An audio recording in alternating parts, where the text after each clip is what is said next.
शराबबंदी पर सीएम नीतीश सख्त, कहा गड़बड़ी करने वाले अधिकारियों को नहीं जाएगा बख्शा।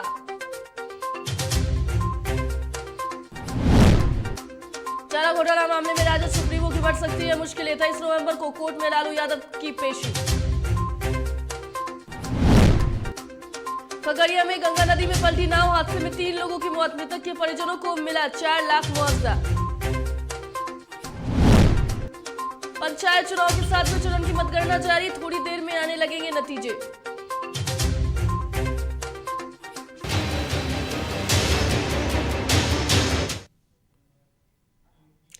नमस्कार, डीटीवी भारत में आपका स्वागत है। मैं हूं पूजा वर्मा और अब खबरें विस्तार से।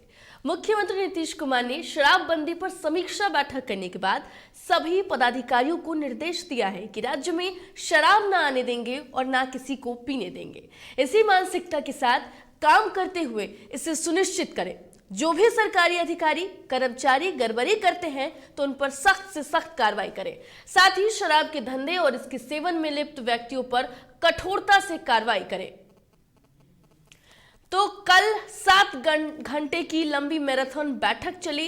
इस बैठक में कई मंत्री जो थे वो शामिल थे, अधिकारी शामिल थे। सीएम नीतीश कुमार की अगर बात करें तो इस बैठक में उन्होंने जो पहले से कानून थी, जो व्यवस्थाएं की गई थी, जो लगातार जिसको नियम कानून बनाए गए थे, उनको सख्ती से पालन करने के निर्देश दिए गए हैं। किसी तरीके की अगर हम बात करें तो नए कानून इसको लेकर नहीं बनाए गए हैं और नई बातें भी नहीं सामने आई इस बैठक से निकलकर। लेकिन निष्कर्ष सिर्फ यही निकलकर सामने आया है कि जो भी पाबंदियां लगाई गई थी, जो भी दिशा निर्देश शराबबंदी कानून को लेकर दिए गए थे, अब उन्हें ज्यादा सख्ती के साथ जो प्रशासन है वो पूरी करने वाली है। साथ ही साथ एक और अहम बात जो इस बैठक से निकलकर सामने आई वो ये थी कि जिले के जो भी प्रभारी मंत्री हैं वो अब अपनी तरफ से भी शराबबंदी कानून को पूरी तरीके से लागू करने के लिए, सख्ती से पालन कराने के लिए अपनी तरफ से भी योगदान देंगे, नजरें बनाए रखेंगे और जो भी अधिकारी इसमें लापरवाही करते हुए नजर आएंगे उन पर सख्त कार्रवाई करने की भी बात कही गई है। तो शराबबंदी की अगर हम बात कर ले तो बिहार में शराबबंदी कानून को लागू हुए 5 साल हो गए हैं और इन 5 सालों में अगर बात करें तो बीते कुछ महीनों से लगातार जहरीली शराब से बिहार में मौत के मामले सामने आ रहे हैं। उसको लेकर नीतीश कुमार ने सख्त दिशा निर्देश दिए। मद्य निषेध, नशा मुक्ति के संबंध में विशेष बैठक जिसमें सभी मंत्रीगण, सभी वरीय पदाधिकारीगण, प्रभारी सचिवगण और जिलों के जिला पदाधिकारी, वरीय आरक्षी अधीक्षक, आईजीज, डीआईजीज, डिविजनल कमिश्नर्स, और यह मद्य निषेध के बिंदु में बहुत ही महत्वपूर्ण निर्देश दिए गए हैं माननीय मुख्यमंत्री द्वारा और बिल्कुल कड़ी कार्रवाई करने का निर्देश दिया गया है। 11 बजे से 6 बजे तक ये बैठक चली। जो इम्पोर्टेंट बात है वो ये है कि एक तो अपनी इंटेलिजेंस मशीनरी को गेयर अप करना है। हमारी जो इंटेलिजेंस मशीनरी है वो पुलिस हेडक्वार्टर्स के लेवल पर भी है और डिस्ट्रिक्ट लेवल पर भी है और उनसे एक्शनेबल इंटेलिजेंस जनरेट करवा के और लगातार जो है वो रेड्स करनी है। लगातार जो शराबबंदी में विरोध उत्पन्न कर रहे हैं या शराब का व्यापार करने की कोशिश कर रहे हैं उन पे सख्त से सख्त कार्रवाई करनी है। अगर हमारी सेंट्रल टीम यहाँ से जाती है स्पेसिफिक इंफॉर्मेशन पर किसी भी ज़िले में कि और उसके किसी भी थाने में और वो सेंट्रल टीम के द्वारा अगर किसी प्रकार की कोई रिकवरी होती है तो संबंधित थाना प्रभारी को तत्काल निलंबित किया जाएगा और शो कॉज जो है वो हायर फॉर्मेशन पर भी किया जाएगा और जिम्मेदारी फिक्स होगी। मुख्यालय लेवल पर हर ऑल्टरनेट डे पर DGP, ACS home, excise commissioner हैं और आईजी प्रोहिबिशन है, उनके स्टाफ हैं, उनको रिव्यू करते रहना है कि जो भी डायरेक्शंस दी जा रही हैं वह डायरेक्शन किस हद तक जमीन पे उतर रही हैं और इंश्योर करना है कि जो भी डायरेक्शन दी जा रही हैं वो हर हालत में जमीन पर। गया में केंद्रीय राज्य मंत्री अश्विनी कुमार चौबे पहुंचे, जहां उन्होंने आजादी के अमृत महोत्सव के तहत खाद्य सप्ताह महोत्सव में शिरकत किया। इस मौके पर केंद्रीय राज्य मंत्री अश्विनी चौबे ने कहा है कि देश में अनाज का भंडारण के लिए प्रधानमंत्री विशेष योजना चला रहे हैं। इसके तहत वैज्ञानिक प्रयोग के तहत देश के 27 स्थानों पर भंडार का निर्माण किया जाएगा। इस कार्यक्रम में बीजेपी जिला अध्यक्ष जदयू सांसद विजय कुमार मांझी के साथ कई कार्यकर्ता शामिल हुए। जो आहार होगा वो पौष्टिक युक्त आहार होगा। तो चावल जो है वो फोर्टिफाइड राइस होगा, जिसमें 1% हमारे उसमें उसके लिए पौष्टिक युक्त भोजन हम देंगे चावल। और उस प्रकार से ये जो हमारा काम है, और इतना ही नहीं, हमने तो ये भी तय किया कि आने वाले वर्षों में न केवल जन वितरण प्रणाली के दुकान से, बल्कि सभी जगहों पर आम दुकानों पर भी पौष्टिक चावल की तैयारी हमारी, उसके लिए भी हम कर रहे हैं। तो ये एक बहुत बात है। तो मुझे आज इतनी बात। चारा घोटाला मामले में आरजेडी अध्यक्ष लालू प्रसाद यादव की मुश्किलें बढ़ सकती हैं। दरअसल पटना सिविल कोर्ट के स्पेशल जज प्रजेश कुमार की अदालत ने उन्हें 23 नवंबर को अदालत में उपस्थित होने का आदेश दिया है। स्वास्थ्य कारणों से उनके वकील पेशी में छूट चाहते थे।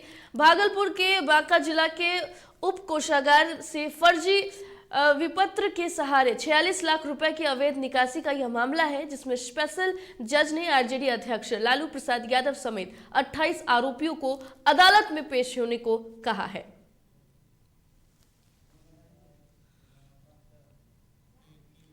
बक्सर जिले के चक्की और चौगाई प्रखंड के पंचायतों में मतगणना जारी है। 7वें चरण की मतगणना जारी है और दोनों प्रखंड के 9 पंचायतों के लिए चुनाव मैदान में विभिन्न पदों के लिए उम्मीदवार के भाग्य का फैसला आज मतगणना के बाद होगा। उधर जिला मुख्यालय के बाजार समिति परिसर में मतगणना को लेकर भारी सुरक्षा व्यवस्था की गई है। चप्पे चप्पे पर सीसीटीवी कैमरा और वीडियो रिकॉर्डिंग भी की जा रही है। साथ ही मतगणना हॉल में भी प्रत्येक टेबल पर सीसीटीवी कैमरा लगाया गया है। तो 7वें चरण की मतगणना जो है वो जारी है। कड़ी सुरक्षा व्यवस्था के बीच मतगणना जारी है। ऐसे में प्रशासन भी पूरी तरीके से अलर्ट है और आपको बता दें कि वहां पर सीसीटीवी कैमरे भी लगाए गए हैं, ताकि निगरानी बेहद करीब से रखा जा सके, ताकि किसी तरीके की अप्रिय घटना ना घटे, छिटपुट घटना ना घटे। साथ ही जो समर्थक है उनके बीच भी किसी तरीके का तनाव देखने को ना मिले।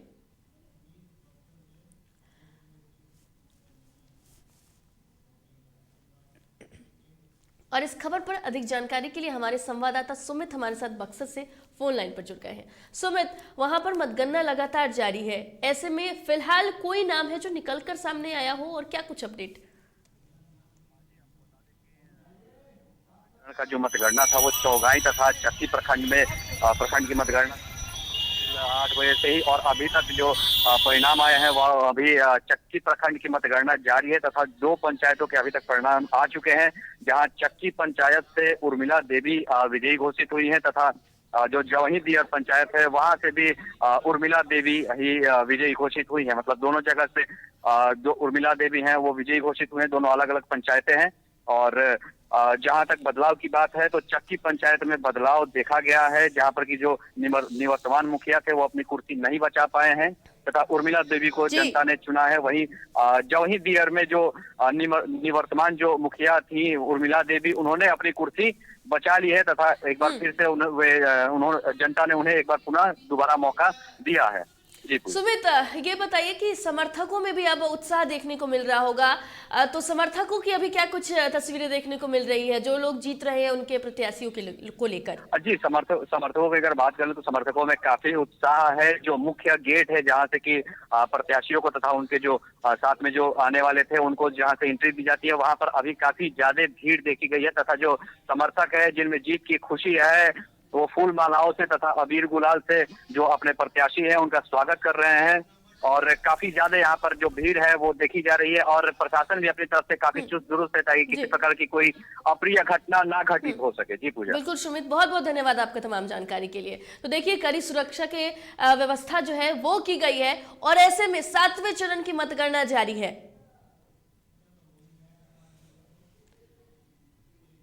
वहीं अगर गया की बात करें तो गया जिले के 3 प्रखंडों में 7वें चरण की मतगणना गया कॉलेज और जगजीवन कॉलेज में जारी है। मतगणना को लेकर जिला प्रशासन ने सुरक्षा के पुख्ता इंतजाम किए हैं।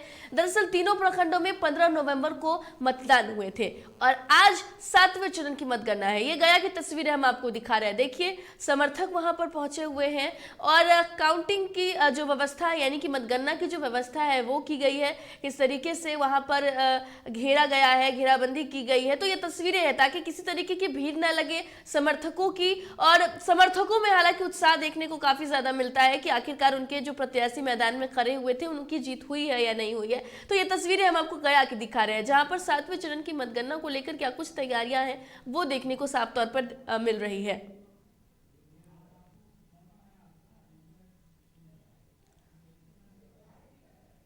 तो सुरक्षा के पुख्ता इंतजाम के बीच मतगणना जो है वो जारी है। गया की ये तस्वीरें आपको दिखा रहे हैं। देखिए, प्रशासन भी वहां पर मौजूद है और प्रशासन की मौजूदगी में जो समर्थक हैं उनकी एंट्री हो रही है, जांच हो रही है, तभी उन्हें प्रवेश करने दिया जा रहा है। तो इस खबर पर अधिक जानकारी के लिए हमारे संवाददाता जितेंद्र हमारे साथ गया से फोन लाइन पर जुड़ गए हैं। जितेंद्र, 7वें चरण की मतगणना जारी है, क्या कुछ तस्वीरें देखने को मिल रही है? वो तो सब है यहाँ पे सब करने के सब लगे हुए हैं। व्यवस्था बहुत बढ़िया है और सब समर्थक उनके साथ में दिखते हैं और 100 मीटर की दूरी में है सब। जितेंद्र, ये बताइए कि प्रशासन की भी मुस्तैदी वहां पर देखने को मिल रही है, क्या कुछ व्यवस्था की गई है? बहुत अच्छी प्रशासन की मुस्तैदी है, बहुत अच्छी, बहुत ठीक है। बहुत बहुत धन्यवाद आपका तमाम जानकारी के लिए। तो ये गया की तस्वीरें हम अपने दर्शकों को दिखा रहे हैं। देखिए, वहां पर भी 7वें चरण की मतगणना जारी है और ऐसे में तस्वीरें गया की, जहां पर सुरक्षा की व्यवस्था की गई है। जो समर्थक हैं उन्हें जांच के बाद ही मतगणना केंद्र जो है उसमें प्रवेश करने की अनुमति दी जा रही है।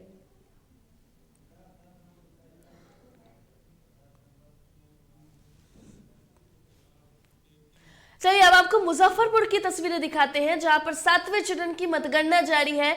तो ये मुजफ्फरपुर की तस्वीरें हैं। देखिए, प्रशासन भी वहां पर मुस्तैद है, भीड़ भी काफी ज्यादा देखने को मिल रही है, लोगों की भीड़ काफी ज्यादा है, समर्थकों की भीड़ काफी ज्यादा देखने को मिल रही है। हालांकि अगर बात करें तो प्रशासन भी वहां पर मुस्तैद है और आवागमन में किसी तरीके की परेशानी ना हो, इसको लेकर भी प्रशासन पूरी तरीके से अलर्ट है। और तस्वीरें हम आपको दिखा रहे हैं कि देखिए किस तरीके से वहां पर जो लोग हैं वो बाहर नतीजों का इंतजार कर रहे हैं कि क्या उनके प्रत्याशी जो इस बार पंचायत चुनावी मैदान में खड़े उतरे थे उनकी जीत हुई है या नहीं हुई है। ये सुनिश्चित कराने के लिए लगातार जो समर्थक हैं, जो गांव के लोग हैं, वो वहां पर पहुंचे हैं। और तस्वीरें मुजफ्फरपुर की, भारी संख्या में लोग वहां पर पहुंचे हुए हैं।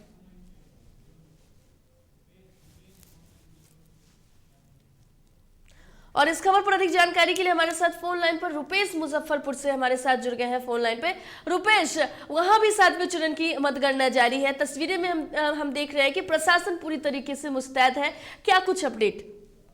बिल्कुल, आज 2 प्रखंडों का गिनती शुरू है, कांटी और मीनापुर। वहीं कांटी का डीएस कॉलेज में गिनती शुरू है और मीनापुर का अहियापुर के प्रजा समिति मतगणना। तो इसको लेकर प्रशासन की सुरक्षा व्यवस्था काफी सख्त और चुस्त जो है दिख रही है। शहर के चारों तरफ एंट्री बंद है, बड़े वाहनों का आवागमन पूरी तरह बंद है। रुपेश, समर्थकों को भी काफी ज्यादा भीड़ देखने को मिल रही है। बिल्कुल, जो भी उम्मीदवार हैं उनके जो समर्थक है वो काफी ज्यादा है। यूं कहे तो जो भी प्रचार समिति है वो पूरी तरह से उसके आसपास अहियापुर में पूरा समर्थक का ही है। वहीं आरडीएस कॉलेज में जो कांटी का मतगणना हो रहा है वहां भी आरडीएस के आसपास जितने भी ये स्थिति जगह है वहां पूरा समर्थक ही भरा हुआ है। लगभग 5 आपको बता दे कि दोनों प्रखंड में लगभग 5889 उम्मीदवार हैं जिनके किस्मत का फैसला हो रहा है। अच्छा रुपेश, एक आखिरी सवाल आपसे पूछना चाहेंगे कि लगातार मतगणना जारी है, ऐसे में किसी के नाम हो जो सामने आए हो जो जीत की ओर बढ़ रहा हो? अभी अब पैगंबरपुर से हैं जो कोई महिला उम्मीदवार है, उनका मीनापुर से आगे बताया जा रहा है। हालांकि अभी गिनती शुरू है, बिल्कुल ऐसे रुपेश। में कहना अभी मुश्किल है कि कौन जीत रहे हैं। बिल्कुल रुपेश, बहुत बहुत धन्यवाद आपका तमाम जानकारी के लिए। तो देखिए, मुजफ्फरपुर की ये तस्वीरें आपको दिखा रहे हैं। जैसा कि हमारे संवाददाता ने भी बताया कि समर्थकों की भारी भीड़ देखने को मिल रही है। उनके उम्मीदवार जो है वो लगातार मतगणना केंद्र पर वहां पर इकट्ठा हुए हैं, ताकि जब नतीजे सामने आने लगे तो वो वहां पर जश्न मना सके। तो उत्साह काफी ज्यादा देखने को मिल रहा है। चलिए, खबरें अभी और भी हैं, लेकिन फिलहाल वक्त हो चला है एक छोटे से ब्रेक का। जल्द लौटेंगे।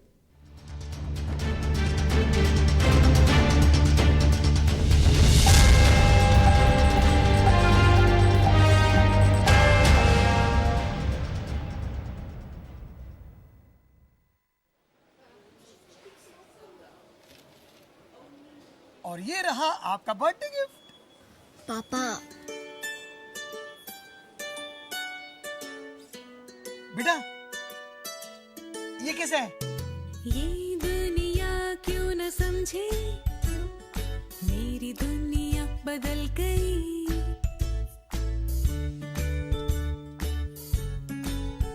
और ये देखो पीहू,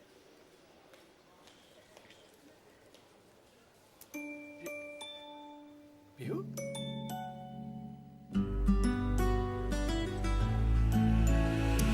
गुड़ियों से खेलने वाली तेरी गुड़िया बड़ी हुई। बच्चे कब बड़े हो जाते हैं पता ही नहीं चलता।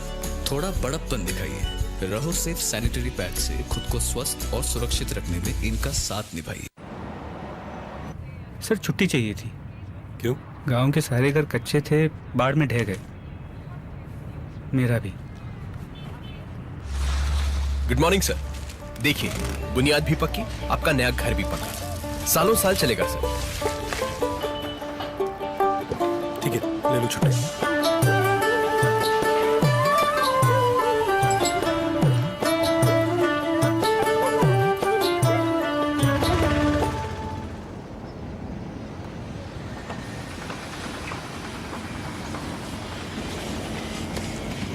लो, हो गया घर पक्का।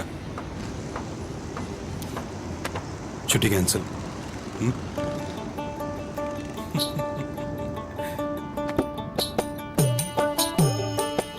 सच्ची खुशी वही होती है जिसकी बुनियाद दूसरों की खुशी में हो। कोणार्क, खुशियों की बुनियाद। अबे गुड्डू, ठीक से लगाओ बे।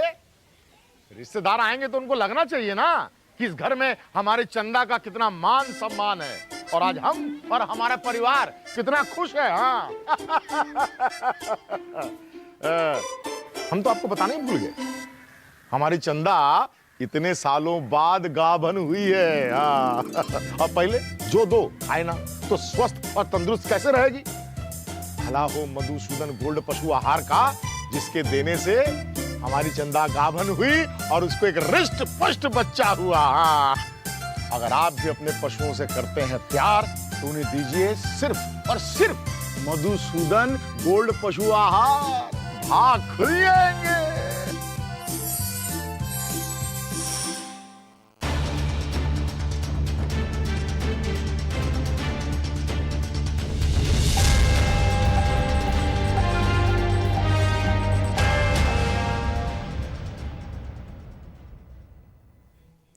ब्रेक के बाद स्वागत है। बढ़ते हैं खबरों की ओर। खगड़िया के परबत्ता नया गांव में गंगा नदी में नाव पलट गई। हादसे में 4 लोगों की मौत हो गई है, जबकि लापता 5 लोगों की तलाश अब भी जारी है। हालांकि 20 लोगों ने तैरकर अपनी जान बचा ली। बताया जा रहा है कि नाव में सवार 40 लोग दियारा से मजदूरी कर लौट रहे थे, तभी यह हादसा हुआ।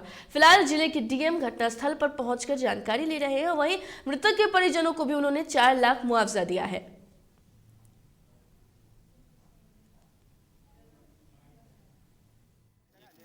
घटना हो गई जिस पर 40 लोग सवार।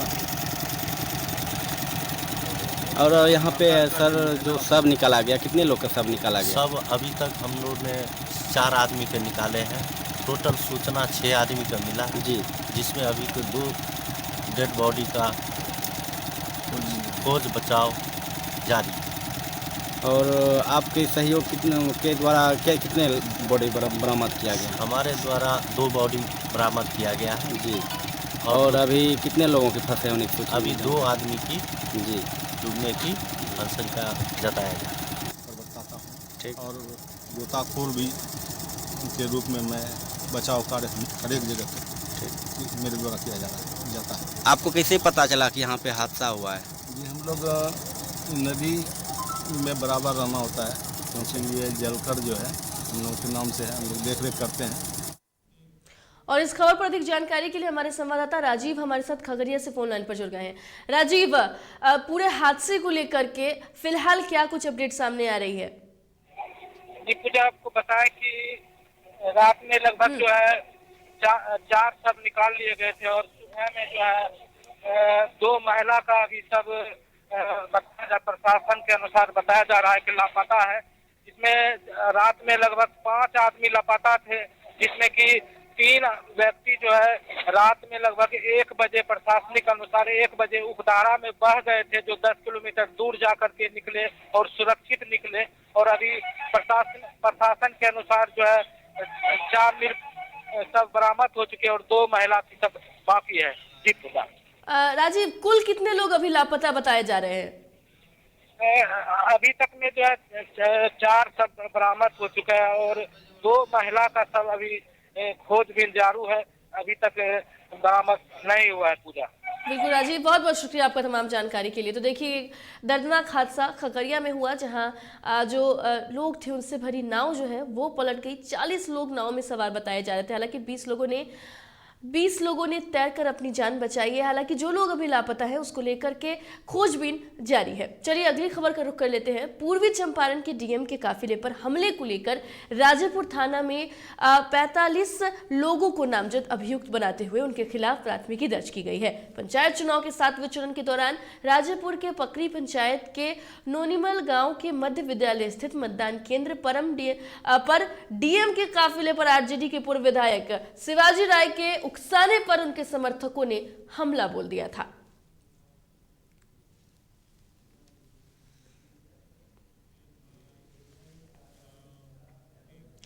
मुंगेर के कासिम बाजार थाना अंतर्गत दीपिका शर्मा की हत्या के 36 घंटे के बाद खुलासा पुलिस ने कर दिया और मामले में संलिप्त 6 अभियुक्तों में से 5 अभियुक्तों की गिरफ्तारी भी कर ली गई है। दरअसल एफआईआर के बाद अनुमंडल पुलिस पदाधिकारी सरदार मुंगेर के नेतृत्व में टीम का गठन किया गया और घर में मौजूद मृतिका के ससुराल वाले को पुलिस ने कॉल डिटेल्स के आधार पर गिरफ्तार कर लिया। टीम बना के एक रेड किया गया सुल्तानगंज में 2 आदमी को पकड़ा गया। एक गौतम कुमार है, एक दूसरा है सुमित कुमार। तो इनके सुमित कुमार के जो गौतम कुमार के स्वीकार बयान इन्होंने दिया है, उनके अनुसार जो मृतिका का जो पति है उनका नाम है रवि कुमार, CISF धनबाद में काम करते हैं। इन्होंने ही इनको सुपारी दिया था कि इसको मारने के लिए 1 लाख रुपए 1,20,000 रुपये में ये डील हुआ था। इसमें 20,000 रुपये का एडवांस भी दिया गया था। तो और उसका जो फुफेरा भाई है उन्होंने और इनका जो मृतक के पति जो है, ये दोनों मिलके प्लान किया था और उसके देवर भी इसमें शामिल है कि रेकी करने में और उसको लाइनर के काम करने में। ये लोग मिलके तीनों जो शूटर हायर किया गया था और ये अभी 5 लोगों को अरेस्ट किया गया है। हालांकि टाउन थाना क्षेत्र में अपराधियों ने एक महिला को गोली मार दी। घटना के बाद महिला के परिजनों ने आनन फानन में महिला को सदर अस्पताल पहुंचाया, जहां प्राथमिक उपचार के बाद पटना रेफर कर दिया गया। इधर सूचना मिलने पर नगर थाना पुलिस मौके पर पहुंचकर मामले की छानबीन में जुट गई है। नहीं देखा, हम लोग तो घर में थे, बुला कर गिरा था किराया लोग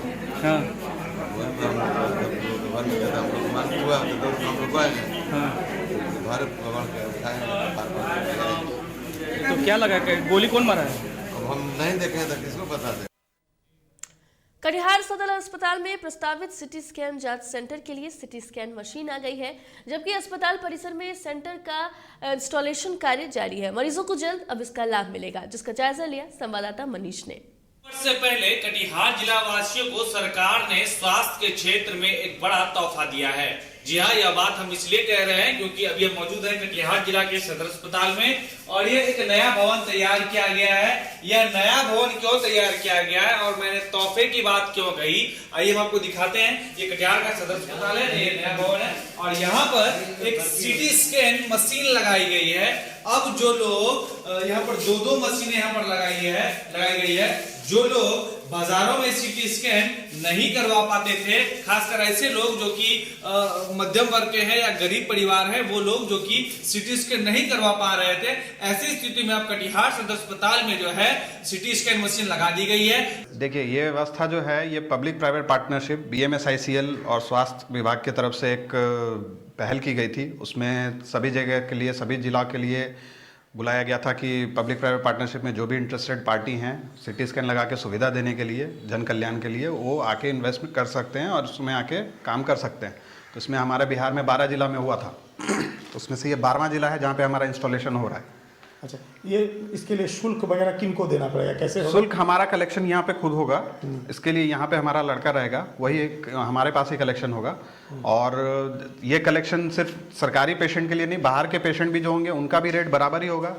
बाहर जो अभी 2500 रुपये 2700 रुपये के आसपास सिटी स्कैन हेड का लगता है, वो यहाँ पे सिर्फ 765 रुपये के आसपास लगेगा। सिटी स्कैन एब्डोमेन जो है, जो बाहर 8500-7500 के आसपास लगता है, वो यहाँ पे सिर्फ 3800, 4000 से नीचे मतलब ये कम हो जाएगा। रियायती दर पे, बहुत रियायती दर पे, मार्केट रेट से तकरीबन 40% से लेकर 60% तक का रेट कम है। 24 घंटा चालू रहेगा, 24 घंटा ये सुविधा उपलब्ध रहेगी। रात में भी अगर किसी पेशेंट को जरूरत पड़ जाएगा तो ये 24 घंटा पेशेंट का सुविधा दी जाएगी। पूरा टेक्निकल स्टाफ के साथ सब 24 घंटे यहाँ पे 24 आवर स्टाफ रहेगा, 24 आवर सपोर्ट रहेगा। जो बाजारों में हम अपने सिर का सीटी स्कैन लगभग 2000 से 2500 रुपए में करवाते थे, वो यहाँ पर मात्र आप 765 रुपये में करवा सकते हैं। वहीं अगर हम अपने ये पेट हो या पीठ हो, इस सब का अगर सीटी स्कैन आप अगर बाहर करवाते हैं तो आपको कुल लगभग 9 से 10 हजार रुपए की खर्च बैठती है। लेकिन अगर आप कटिहार सदर अस्पताल में करवाएंगे तो आप 2 से 3 हजार रुपये में अपना ये सीटी स्कैन करवा लेंगे। तो निश्चित तौर पर ये कटिहार जिला वासियों के लिए स्वास्थ्य के क्षेत्र में एक बड़ी राहत है और नव वर्ष से एक बहुत बड़ा तोहफा है। मनीष कुमार, DTV भारत, कटिहार। और चलिए, दिल्ली में प्रदूषण से हालात जो हैं वो बिगड़ते जा रहे हैं, जिसको लेकर commission for air quality monitoring यानी कि CAQM ने दिल्ली NCR में अगले आदेश तक सभी स्कूल, कॉलेज और शिक्षण संस्थानों को बंद करने के निर्देश दिए हैं। प्रदूषण के हालातों को लेकर दिल्ली, पंजाब, हरियाणा, UP, उत्तराखंड और राजस्थान के साथ CAQM ने बैठक की थी, जिसके बाद ये आदेश जारी किए गए हैं। 22 नवंबर को सरकार को कंप्लायंस रिपोर्ट पेश करने को कहा गया है। दिल्ली और आसपास के इलाकों में पिछले 10 दिनों से भी ज्यादा समय से हवा जहरीली बनी हुई है। अधिकारियों ने बताया है कि अगले 3 दिन तक कोई भी सुधार होने की उम्मीद नहीं है।